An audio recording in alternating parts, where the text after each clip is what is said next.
What's cooking, Juventus fans? Welcome back to your old lady's favorite YouTube channel. As the Mercado continues to churn, names are floating in and out when it comes to Juventus and what strategies they may end up going with in this transfer market. But the two main ones that remain at the top when it comes to this week is that of the potentially outgoing Matthijs de Ligt and the potentially incoming Nicolo Zaniolo. We have all your updates regarding those situations and how they will develop. Just stick with us and we will fill you in.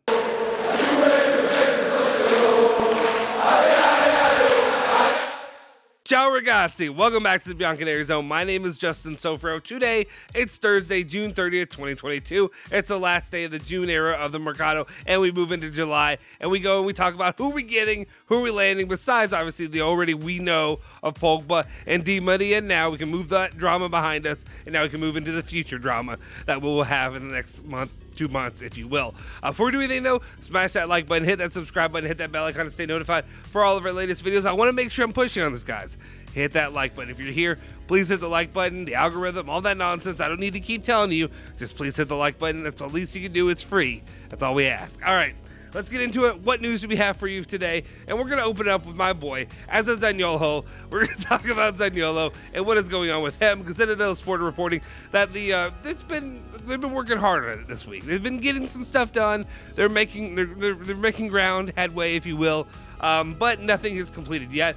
Juventus continue to work on the Zaniolo coup. The Milan summit a week ago was followed by discussions and contacts. Bianconeri and Giallorossi are looking for the right fit after having reasoned on an onerous loan, 10 to 15 million euros, with the obligation to buy in 2023 at 30 million euros plus bonuses. And on the inclusion of some youngsters in the last hours, the hypothesis of an exchange with Arthur with a fee is in favor of Roma has become fashionable again. I don't have a lot to really say on this besides, obviously, to me, I think including Arthur, if he's willing to do this in this deal, would be fantastic. You're killing two birds with one stone. You're making good moves in that kind of option.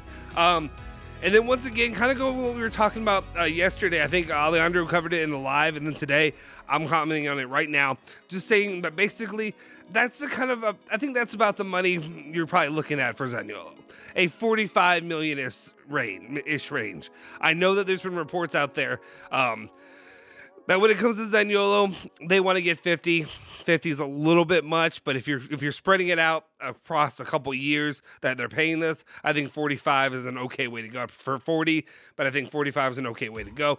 As well as, I feel like when it comes to, Arthur would bring down that price range or how many euros they're spending there. Obviously, that would help. As well as there's been some reports that Milan have even come to the table and tried to offer as much as 60 million euros. I don't know how much of that I truly buy into, but at the same time, also, maybe they're offering that, but also Zaniolo being a Juventus fan growing up, I think he would prefer to go to Juve. We'll see how that develops, and we'll see what really goes on there. All right, let's continue on to the next big story of the day, and that is, of course, Matthijs de Ligt. What's going on with him? How is this continuing to develop? Well, Citadel Sport reporting saying that after an initial attempt in recent days, Chelsea are now ready to make a comeback for Matthijs de Ligt.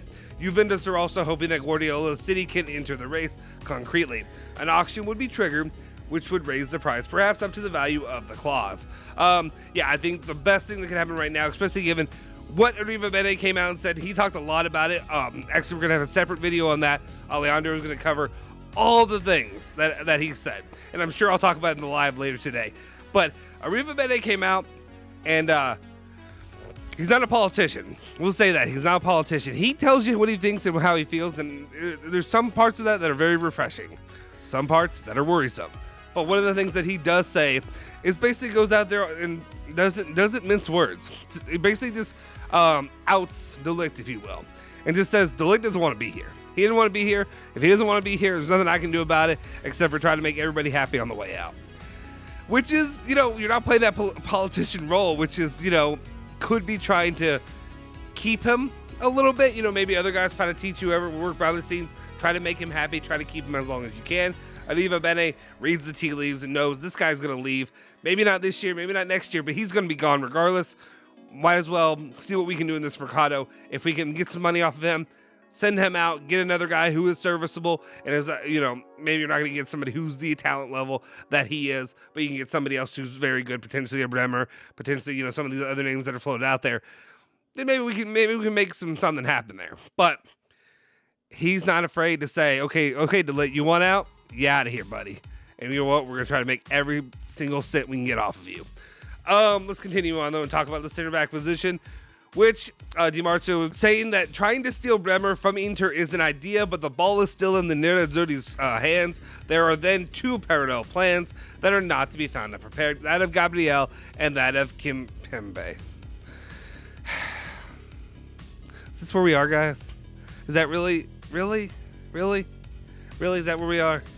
Is that where we are right now? That's the player we're being linked with. If that's the situation, and you're gonna sell De Ligt and then you're gonna go bring in Kimpembe, and that's what you're going with,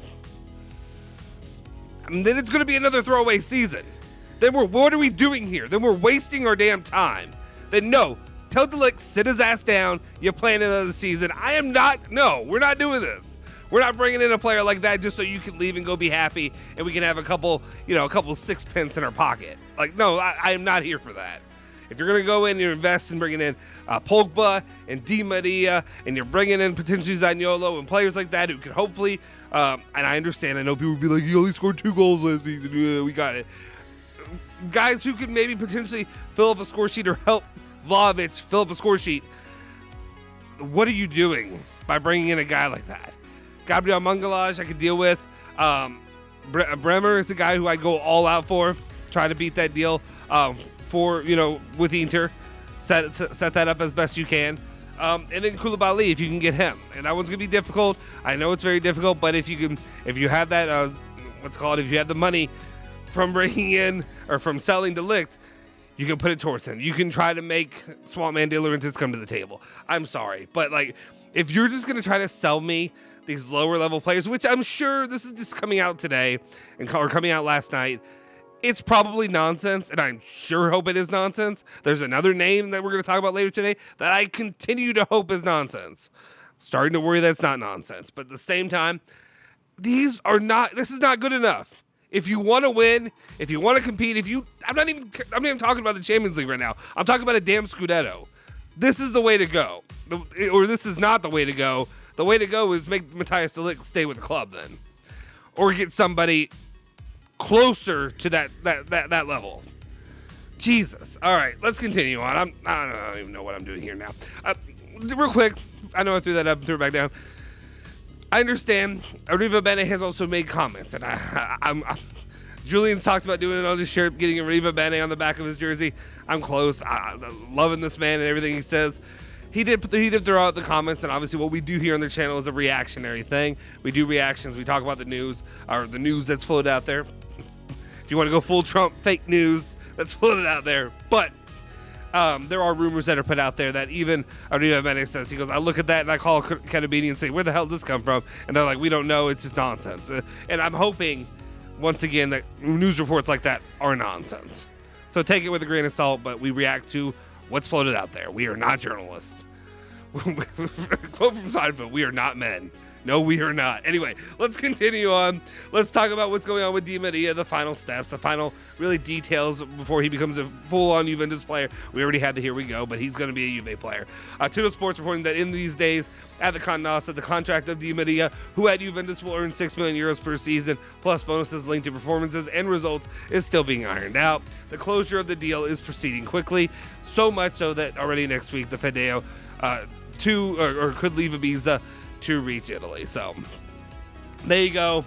Final updates on him. He's going to be a Juve player. He's going to be here, and hopefully we can get him to early training, or getting as much as we can to get him in shape for those 4 months that he's going to come out and actually participate with the club, if you will. You know what I'm saying? Anyway, let's continue on. Arthur, more news on him. Sport are reporting that Xavi would like to bring Arthur back to Barca on loan. The Brazilian would love to return to the Blaugrana. I mean, no. I mean, like, if it's a loan to buy and it's guaranteed, which we know what's going to happen with Juventus. We absolutely know what's happening with Juventus. There's no chance that they're going to end up signing a deal with a commitment to buy. It's going to be an option to buy. It'll be some whatever thing that they can back out of, and we can redo this thing again a couple years from now, or a year from now, or 2 years from now, whatever it is. I'm sorry, it's got to be a sale. If Roma's open to it and he wants to go, and he can go to Roma, whatever happened, that's fine. Do the sale. Do whatever it is. No loans, no dry loans, none of that. A sale. Artur, regardless of what you think of him, he's a solid enough player that he can be sold. He doesn't have to be. He's not a Ramsey. He's not whatever. He's a better quality, and people have more faith in him to sell him than to just loan him out. I'm sorry, Juventus do not need to be in that position. And at the same time, if for some reason there be kind of some kind of deal that could be worth out with Barcelona, I'm not sure what player I'd go after right there, especially one that really fills the needs that Juve really have right now. All right, let's continue on. And just the topic of my disdain, here it is. So let's just go ahead and get this one out of the way. And that's Paredes. New reports about him. Tuno Sport saying that Juventus have identified Paredes as Arthur's heir, in which I would say get the hell out of here if that's the truth. I saw somebody come at me, and I know I'm breaking up the news, and I apologize. Somebody came at me last time I was negative on Paredes, and I'm going to be negative on Paredes. If he comes to the club, you know what I'm going to do. I'm just going to hate. Going to be play a haters ball, going to do all that, just hating nonstop. That's what I am, and that's what I'm going to do. But save that one. Just save that one for the channel. That should just really be my intro. Hating is what I am and what I do. Anyway, which is not true. I'm usually happy, right? All right. When it comes to Paredes, somebody said he's a Rabiot type player. Somebody tried to argue with me that Paredes would be good for the club because he's a Rabiot type player. Shut the hell up. That's all. That's all I have to say. All right, let's continue on though with the report. Juve have identified Paredes as Arthur's heir. A PSG emissary is expected to enter in the coming hours to negotiate with the Bianconeri for the Argentines transfer to Italy. So there it is. Whatever it is, whatever religion or whatever belief you have, if you don't believe anything, whatever it is, pray to it. Cross your fingers, whatever it is, that Paredes doesn't come to Juve. That's what I'm doing right now, okay? And if you want Paredes, you better get an army counteracting, canceling out my prayer or crossing my fingers or whatever you want to say about Paredes not coming to Juve. All right, last news story of the day. Gazzetta dello Sport talking about Pellegrini, the situation going on with him, saying that Pellegrini's been requested mainly by Fulham. The player weighs around 10 million euros on the balance sheet, and Juventus would like a few more to give the go-ahead for his transfer. Yeah, it makes sense. You want to make something over the top. Maybe you can get him yourself for like about 15-ish, especially if you're looking at Premier League clubs. In recent days, there's also been interest, which I don't know what that word that's in the graphic over here right now, but it's interest is what it meant to say, from Monza, but the valuation is way too high as it sits right now. Yeah, I don't think Monza are going to be able to pay that kind of money. So that's how it sits right now. You were looking at, we talked about Fulham, we talked about West Ham, we talked about options like that. I think they've been interested in both Luca Pellegrini. We've heard Moise Kean recently, different things like that. That deal will get done, and I think once that deal is done is when you'll just maybe not when that deal's done. You'll probably hear this deal after we get the Cambiasso Here We Go, which is probably going to be, I'd imagine, fairly soon, maybe by the end of the week. So something to keep an eye on out. Stay up to date with all that. Watch the channel, all that good stuff. Anyway, that'll do it for the news today as it stands. Let me know your thoughts in the comment section down below. What do you think about Zaniolo, De Ligt, the whole nonsense going along with him, as well as the nonsense that's going on with Artur, and then Paredes, all that crap. Let me know your thoughts in the comment section down below. If you haven't already, make sure you hit that like button, smash that like button, smash the subscribe button, and of course, hit that bell icon to stay notified for all of our latest videos. If you haven't too, make sure you follow me at Justin Sofro on Twitter, as well as follow our channel, Bianconeri Zone, on Twitter, Instagram, Facebook, and of course, like I said, be subscribed to this channel. Anyway, guys, we'll see you next time. Forza Juve, Forza Bianconeri.